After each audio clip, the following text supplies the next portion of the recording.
Ang katotohanang nakatago sa Juan Kabanata 15 na magpapabago sa iyong buhay. Charles Spurgeon, talaga bang naniniwala ka na ang pananatili kay Kristo ay sapat na garantiya ng kaligtasan? Paano kung sabihin ko sa iyo na posible kang manatili kay Kristo subalit putulin pa rin at itapon? Mukhang kasalungat, tama ba?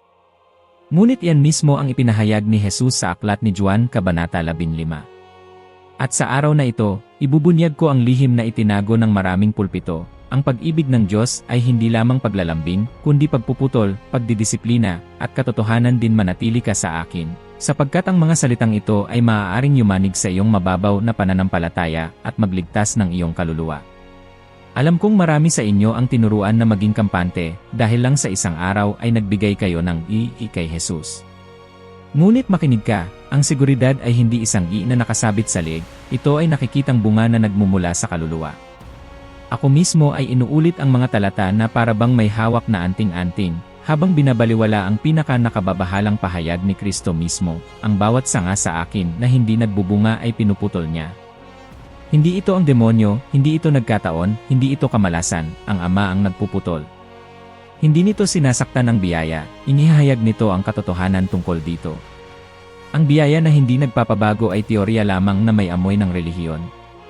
Napansin mo ba kung gaano kadali malito ang presensya at pananatili? Pumupunta ka sa pagsamba, naglilingkod sa ministeryo, umaawit, nagpo-post ng mga talata, sinasabi ng lahat, kay laking pagpapala, at sa loob alam mong tuyo ka. Alam mo kung bakit? Dahil ang dahon ay nakakapagpahanga sa mga tao, ang bunga ang nakasisiyahan sa Ama. At ang Ama ay hindi naghahanap ng dahon. Siya ay bumababa sa halamanan at nagsusuri, ano ang naani ng iyong buhay noong walang nakakakita? Naramdaman mo na ba ang pagkirot na yon sa dibdib nang marinig ang tanong na yon? Ang gunting ay papalapit na. Kinailangan kong harapin ito pagkatapos ng sunod-sunod na mensaheng pinalakpakan, umuwi ako at nakita ang sarili kong walang laman. Umupo ako sa gilid ng kama, tahimik ang bahay, at ipinaalala sa akin ng Espiritu,